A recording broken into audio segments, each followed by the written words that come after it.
the freezing the guests.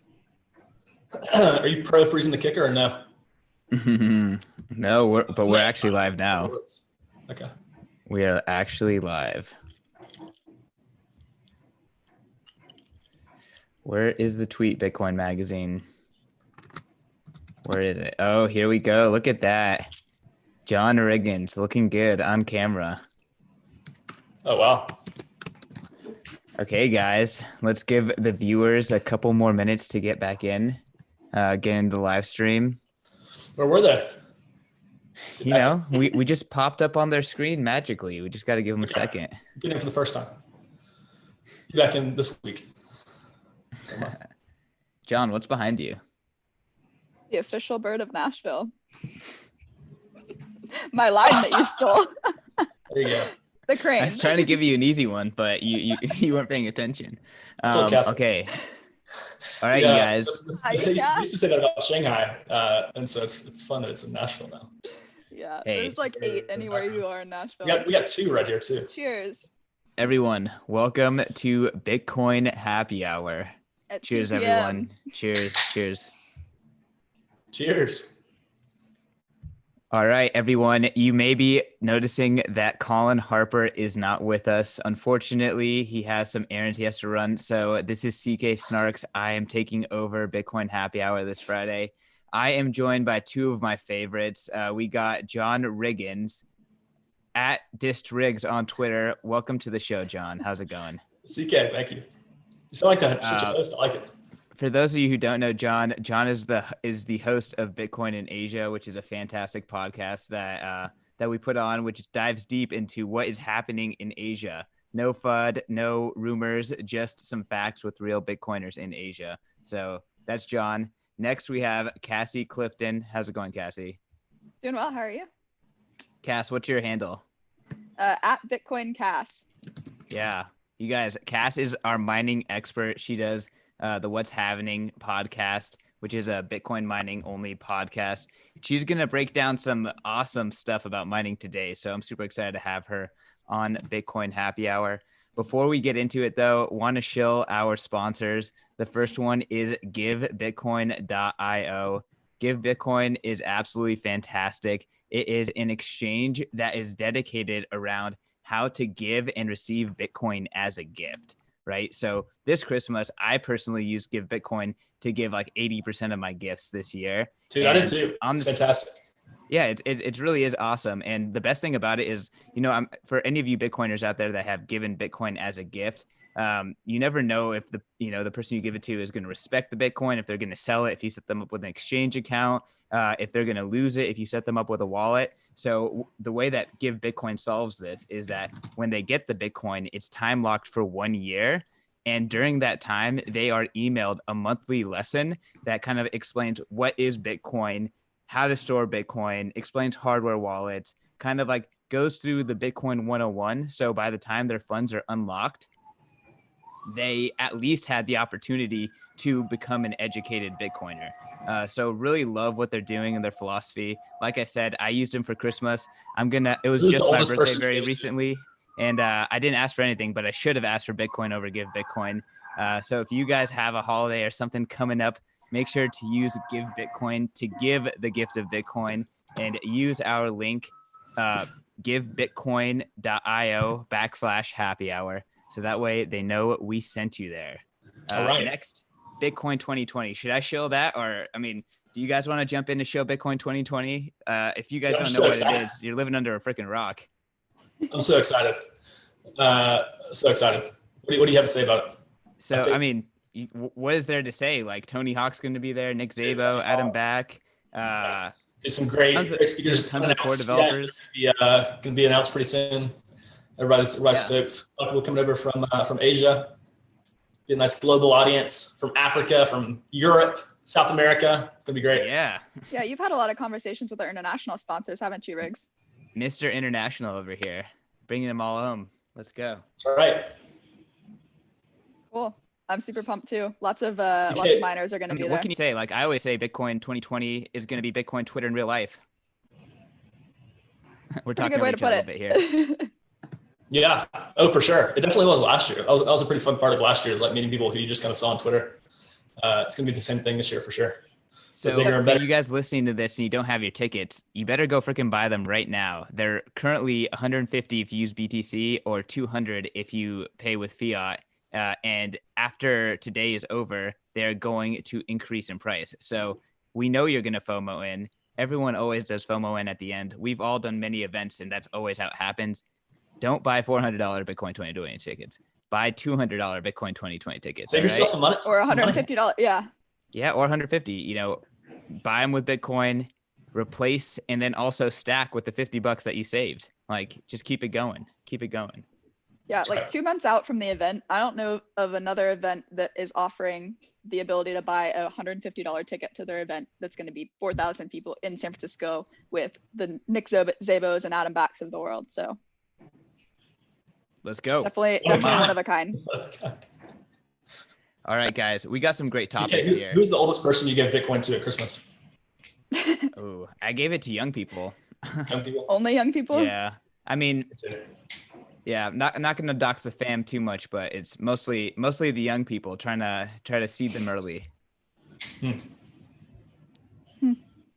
But yeah, let's jump into our topics. I think the first one is pretty scary, but a lot of Bitcoiners are out there using Wasabi Wallet, using other CoinJoin wallets in order to try to preserve their privacy, in order to not wanting to take other people's use of those Bitcoins and link them to yourself. Essentially, they're using it to clean their Bitcoins. And it doesn't seem like exchanges feel the same way about Wasabi and other coin mixing. There recently has been a little bit of a crackdown by a number of exchanges to folks that are sending their BTC to mixers. I think in particular Wasabi Wallet, which is a super popular mixer. And the most recent one was an exchange in the US, Paxos. They sent an email to one of their customers who had withdrawn their funds from Paxos into their personal wallet and then sent it from their personal wallet to a Wasabi wallet. And then from there, proceeded to mix the funds. And Paxos was using blockchain analysis, knew that their customer within one hop had sent it to Wasabi. I'm assuming that was a regular activity that person had been doing, and they proceeded to reach out to him saying like, "Hey, did you send this to a CoinJoin wallet?" So I mean, what's the fallout from this? What do you guys think? Is there like this seems kind of like the beginning of a battle against CoinJoin. That's kind of my take, but I'm curious what you guys think. Cassie, you want to start? Yeah, I'm just interested to know, like, I think that's great that they're reaching out before just like automatically shutting down his account, like so many other exchanges have done in the past. But like, what is the purpose of them reaching out? Because like, regardless of how he answers, like, unless he can back up what he's saying, like if he's saying, no, I didn't use CoinJoin before that, are they actually going to take him seriously if that same pattern continues and they're like noticing it on their radar? I don't know. So that's interesting. I also noticed like one of their responses to the Twitter was, sorry if we were unclear. We wouldn't necessarily outright deny service to someone who has used a mixer, but we do monitor for alarming patterns. So if you're not going to outright deny them service, I get that and like reaching out. But if they are monitoring for alarming patterns, then like what's the follow-up protocol? I don't think that's very clear with them. So I don't know. Maybe it's just the one of the downfalls of using a KYC exchange.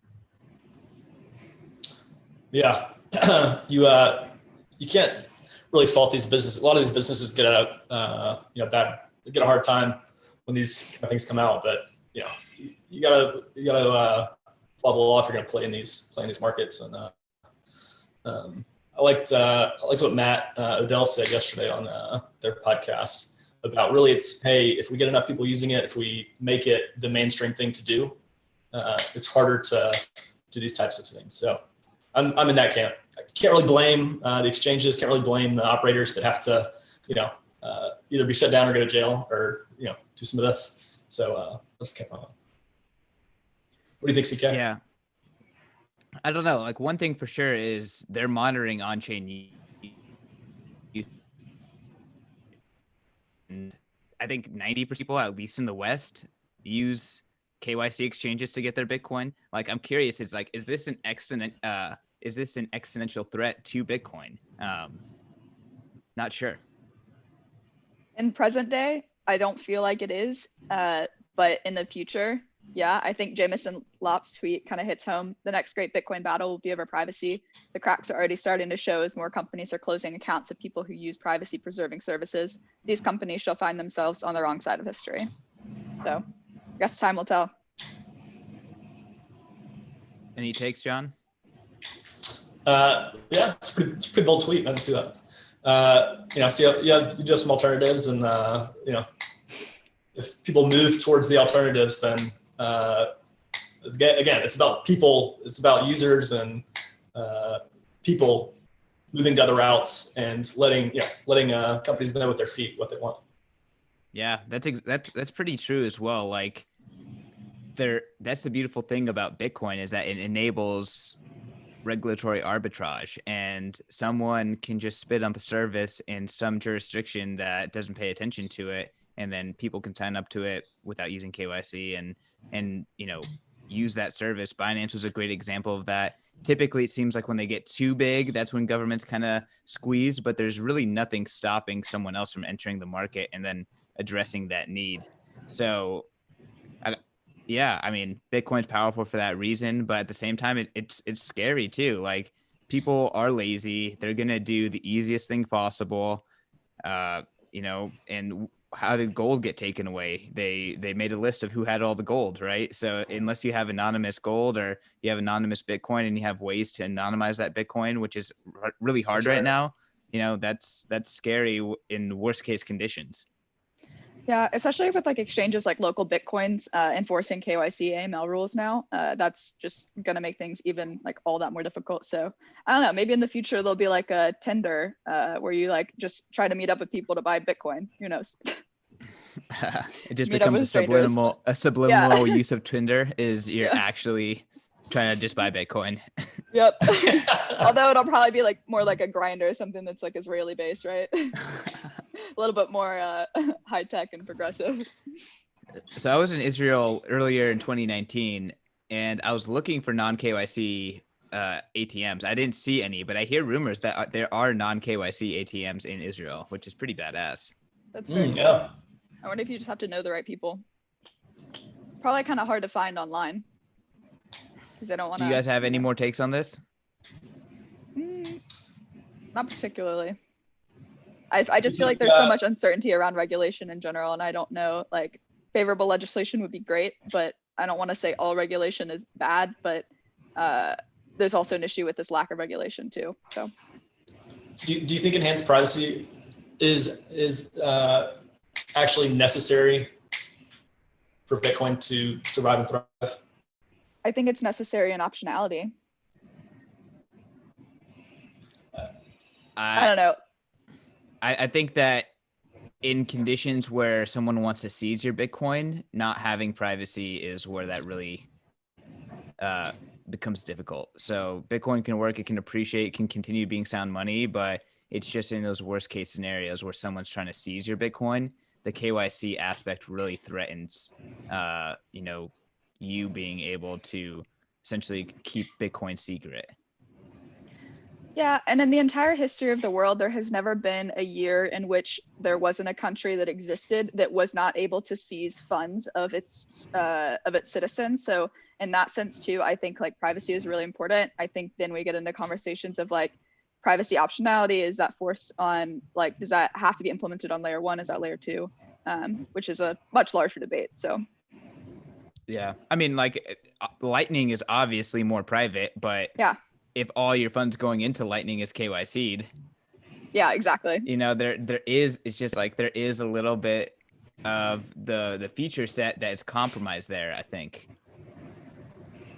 That doesn't mean Bitcoin's not sound money. It's just, in those particular situations, I think that's where it really comes up. Yeah, I think hedging against risks, future possible risks in a lot of ways is kind of the MO there. Yeah. The best thing to do is just go straight to the miners and buy a block from them. That's what I was gonna say. Yeah. Oh, hey, I think that's a good transition Cassie wants to break down a great thread by Christy Minahan, who I'm a fan of and friend of. Why don't you break it down? Like, this is very in-depth predictions about the ASIC mining space in general, specifically ASICs. Yeah, I thought this was a super interesting thread. Someone slacked it to me earlier today, and I was like, oh, wow, I totally missed this. So very, very thankful for that. Thanks, DT. So the first part of this tweet thread says that Bitmain Tech and WhatsMiner will continue to be king in silicon chips, neck and neck on efficiency, with Bitmain winning on additional upsell with like pool infrastructure management tools, et cetera. So obviously they've got, Antpool and Bitdeer. So they have all of these other like subsidiary companies that are kind of go along with what they're doing. And like, they've always maintained the majority market share. They were one of the first, I think they were the first. So in that sense, they definitely have a monopoly, but WhatsMiner is really, really catching up on them in terms of efficiency. They also now have offices in the United States. So they've got an office in Miami. I think that's going to be really great for the distribution. And efficiency wise, they really are neck and neck. A couple different things you'll observe on their machine, one of which is their fans are actually located in different spots. So the length of their heat sink is a lot longer. So that means the heat is distributed over a wider area. So there's not as much concentrated heat on the motherboard. So they might even last a little bit longer. It probably just depends on how your operation's set up. So the next tweet thread, do you guys have any thoughts on that? I don't know, kind of just went on a little ramble. Keep going. Cool. All right. Canaan.io will lead the charge on. Wait, pause. Can you share your screen and like show the tweet thread? Yeah.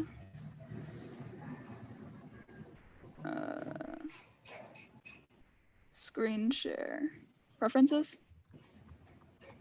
Should be on the bottom square with a little arrow. Yeah.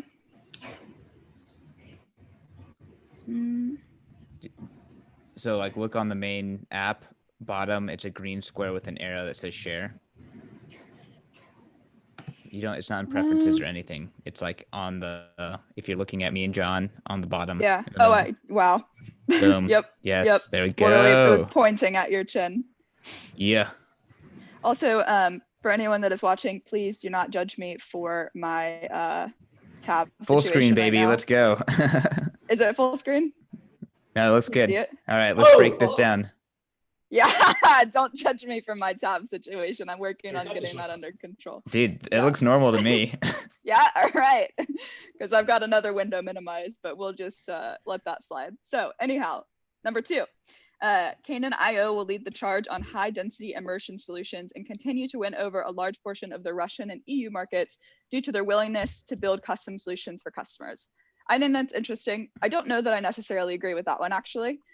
So if the majority of their markets, from what this is saying, and maybe I'm interpreting this incorrectly, so sorry, Christy, if that's the case, but if the majority of the market are Russian and EU, well, the majority of Russian mines are in Siberia, located in really cold areas. So they're actually not going to really benefit very much from an immersion cooling solution.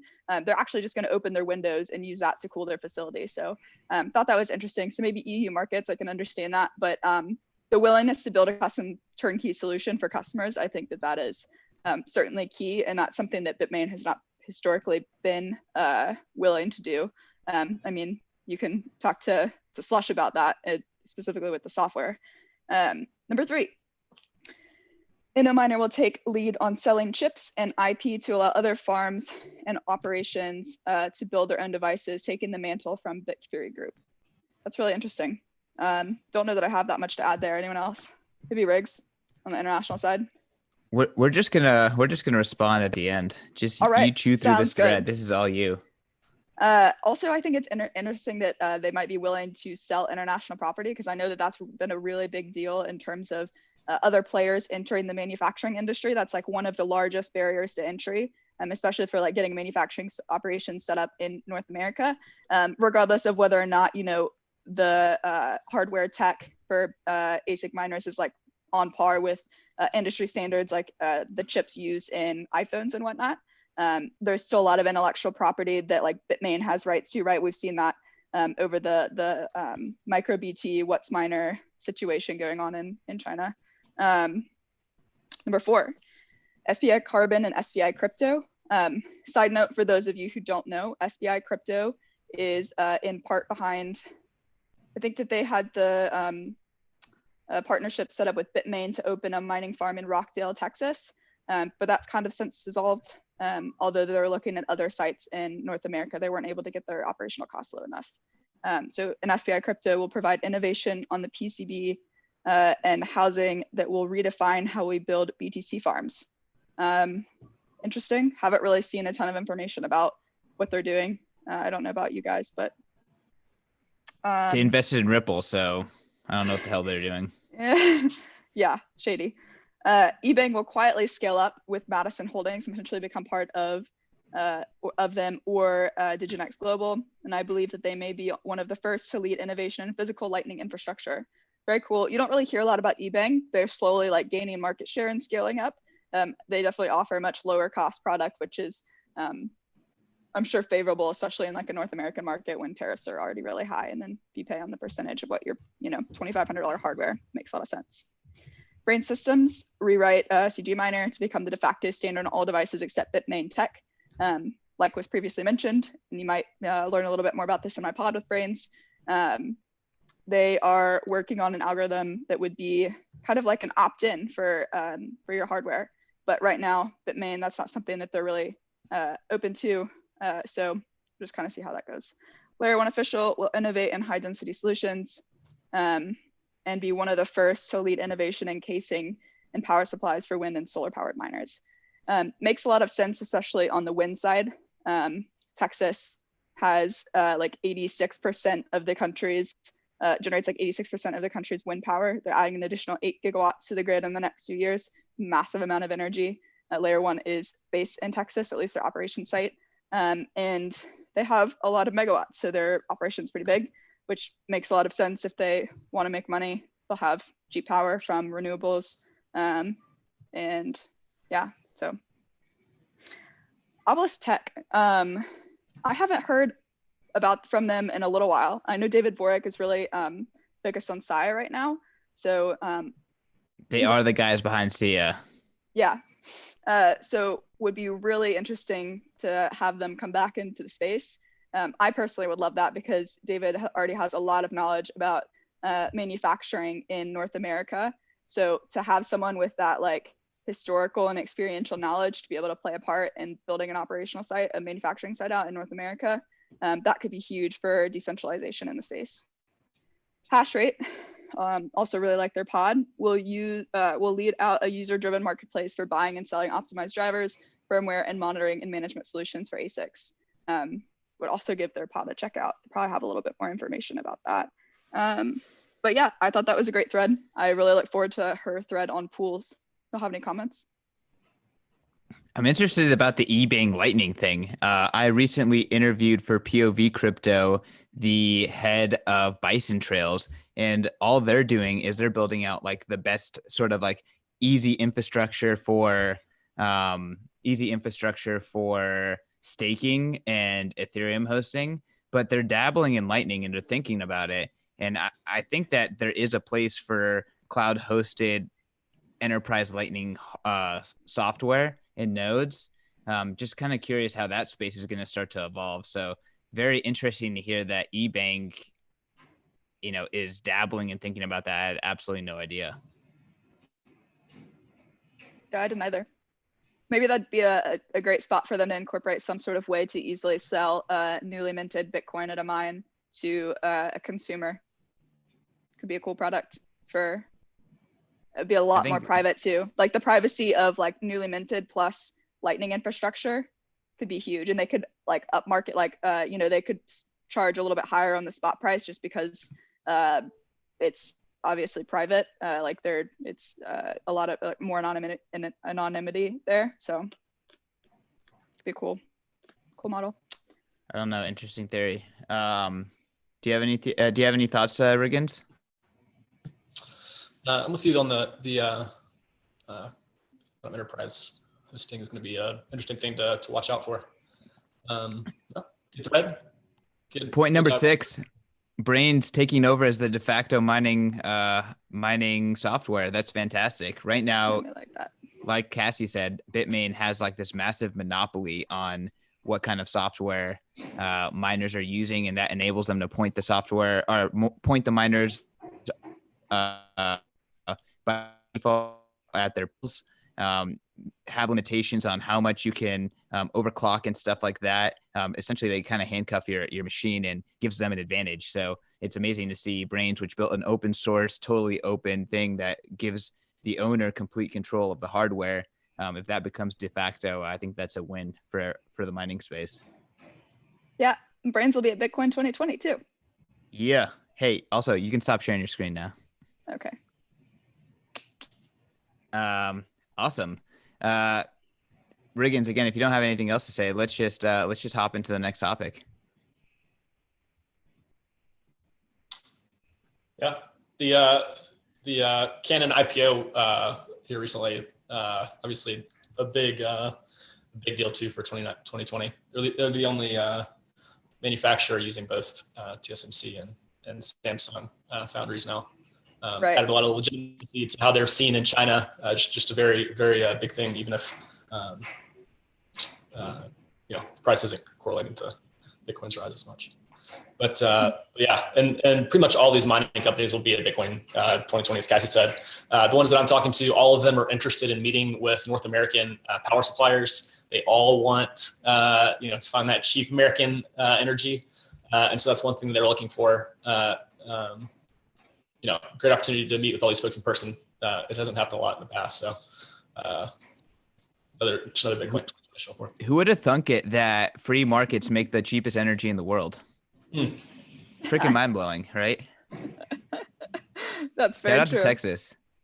Yeah, except for the few countries where like citizens don't actually have to pay for electricity. But yeah, that's because There the are countries are subsidized lucky with amazing natural resources. That's Yeah. it. That's the only reason. yeah, well, a lot fewer human rights too. So America has those Yeah. resources. Let's go. It's Let's fracking, flex. baby. Yeah, but we also, look at Texas. Like other states have a much less competitive energy infrastructure and they can't compete with Texas. So even in America, Texas is top dog. Texas is like competitive in just about everything, I feel. It's beautiful. I've never respected Texas more. You can follow Coming your from a Californian. brethren and move to Texas. I can You've see never that. been to Texas? I can see that. Oh, I love Texas. Oh, I love Texas But of too. course, like a typical Californian, my favorite part is Austin, right? It's like the So least predictable, Texas. CK. So basic. Seriously though. Hey, Austin's not can't- basic though. I'm just me, basic okay. as I get. All right, you guys, let's transition over to Lightning Strike. This is a sick app that Jack Mahler's just announced. Pretty much it is a super, super simple app. You plug in your debit card and the only thing you can do is scan a Lightning QR code and pay it. And it's essentially a gateway from your debit card to Lightning, which I have a lot of opinions on, but I'm going to let the panelists try first and get at it. Let's start with Riggins. Oh, it's awesome. Make it easy for people. I'm more interested in hearing your take, actually. It's gotten just a great amount of good press too. You can just tell that everyone appreciates how they go about their business, quietly and just shipping important stuff. You can tell that they have a lot of respect, which is cool. Yeah, I think that they released a new account yesterday and it got like 2,000 followers within hours. Just everyone was like, oh, yep, Insta follow. Yeah, Jack Mallers is doing a lot. He's definitely like super, super disciplined and like passionate about the space. So it's cool to always see the products that he's coming out with. I'm curious to know if this is like, if you have sats back that are connected to your debit card, if you're like, I don't care if, I'm basically selling my data to so-and-so company to collect, where I'm spending money. Are you still getting sats back with your card if you're using the QR code? Do you know? Well, most of those sats back things have to do with a merchant paying the affiliate sales fee to the sats back company, and then the sats back company giving you a cut back in sats. So in this particular case, that doesn't really apply because this is to enable someone without ever owning Bitcoin or anything to essentially scan line code and then make an instant payment directly from their bank account. So it's a fiat to Lightning gateway. Cool. But like, so you could use this like walking into a Starbucks, right? More or less is kind of the Only idea. if the Starbucks accepts Lightning. So Oh, doubtful okay. anytime soon. Gotcha. Yeah. But essentially what this does is like someone doesn't have to be like, let's just assume the Bitcoin ecosystem grows and there's more people that want to buy things that are exclusively in the Bitcoin ecosystem. Now they can, in the most simple way possible, they can connect their sorry, my cat is trying to get in over my computer. Get out of here. But essentially, you know, they download this app, connect their take a picture of their debit card, get it connected, and then boom, that's all they need to get into Bitcoin. They can start interacting with Bitcoin. And I think where the revolution is actually on the merchant side, because let's say the merchant doesn't want to deal with fiat at all, but they want to be able to open up their business to fiat. Essentially, this Lightning Strike app enables that. Very cool. That makes sense. Yeah. We should have Jack parked out of the Bitcoin 2020 store for a little while, or someone else there from our team to get people onboarded that are wanting to use their debit cards. That is a good idea. We should talk to him about that. Yeah. Yeah. So Cassie, on your point on Sats back, it's like the incentive is like the company, to CK's point, wanting to receive Bitcoin. They can say, hey, 2% off, whatever, if you pay, and you know, if you use this, if you use this app and commit Lightning. But an incentive discount. Not the same for the spender, but yeah. Just All like an right, incentive guys. discount. Well, I mean, so I guess I'll just go give you my opinion. Get out of here. Why don't you just Freaking hold cat him? is persistent because I can't get him. He's behind the computer. So I mean, my take here is like, so I've been, and this is kind of a roundabout way of doing it, but I really want to see someone create a product where it is a fiat payment processor on the front end, and then on the back end, it auto sells into Bitcoin, and the merchant just gets Bitcoin. I think that is super, super interesting. Freaking felines, dude. So I feel like this is like a step in that direction, and the UX might even be cleaner than that. And they may have done it better than I could have imagined. I just don't know exactly what the flow is for people like getting to account and be like, oh, only Bitcoin? I have to download this app. Like, I just don't know. Maybe it's going to work well. It was cool that Jack did release those videos showing him using it. And he was like, can you stack sats with this? Yeah, you can. Just create your own invoices and pay your own invoices, which I think is pretty freaking badass. So there is definitely, you know, I could see a lot of people in the Bitcoin space just buying the app for that. But I guess my point here is I actually think that it might be more useful in the short term to enable on-chain payments too. But they're not. It's only Lightning payments. What do you guys think about that? Like, do you think the focus on only Lightning payments is something that is going to hinder growth for a while? Like, do people want Lightning Bitcoin right now? I don't know. I think it could go either way. I think that like when you're reading this Medium post too about like spending Bitcoin as a taxable event, even if like you're spending with like Lightning in small amounts and whatnot, I thought that was a good point, but Wait, explain that point a little bit more. let me find this.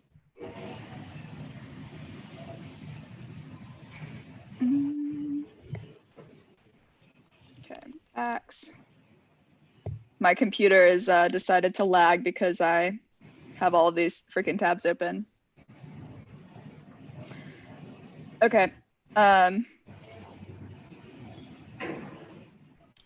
So this was a major oversight when designing Olympus. All activity was a taxable event, and this created an enormous amount of overhead for each individual user and for myself. Yes, StatsBack is nice, but it is worth capital gain. Is it worth capital gains tax headaches? In our user research and testing, the answer was no. Users enjoyed micropayments, cross-border payments, social tipping, and so on, but we did not evaluate it as worth it when taking into account the tax consequences. As a merchant, this was arguably a bigger issue. Merchants were accepting Bitcoin via Lightning and every now and then converting to fiat to pay operational expenses. The tax headache was not worth it, and nearly all merchants opted out of accepting Bitcoin. So I think like who wrote this? This is Jimmy Mouse, Strike by Zap. So Jack. So Jack wrote this against spending Bitcoins and cash back. Which I understand. It is difficult because like that's even the case for like the Fold and Fold apps that use Sats back.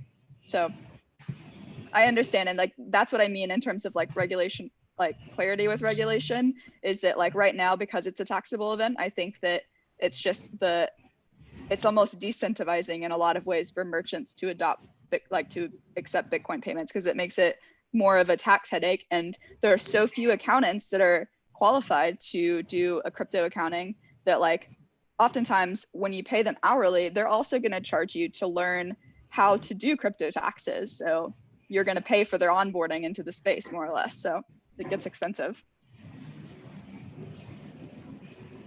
Riggs? Taxes. So wait, Cassie, just to kind of follow up, like Jack was writing this in order to explain why he built Strike the way that he did. Correct. That makes sense. I mean, he wants people just to spend fiat, not taxable event, and then the merchant saving Bitcoin, right? So the assumption is the merchant is accepting Bitcoin as like a long-term speculation type of a thing, and they're not actually using it to pay their operating expenses. Yeah, it's more of like they're padding their balance sheet in a way with a different type of asset. Like maybe they own the property where their actual retail brick and mortar business exists. So like that property is one thing on their balance sheet, and then having Bitcoin is another. Okay, I mean, I see that, and I think that the taxes situation in the U.S. is prohibitive for sure. So pretty annoying, but at the same time, like the taxes aren't everywhere. Those taxes aren't global.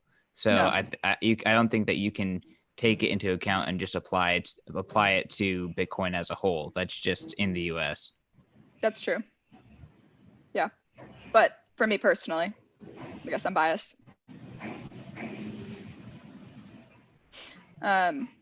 Riggs, any thoughts? Nothing out. All right, cool. Well, I mean, I think we can just wrap it up now. Let's get to shilling our Twitter links. Riggs, since you're last to speak, do you have any final words for the audience, and where can they find you? Just Riggs on Twitter, and then BTC Asia Pod is the Bitcoin in Asia podcast. I'm trying to crank some more out today, so we'll have a nice lineup of season 2 ready to roll. Who's coming? We got John Myers. What was the highlight? Sorry, go for it. He's the chief design officer at Liquid, the Japanese-based exchange.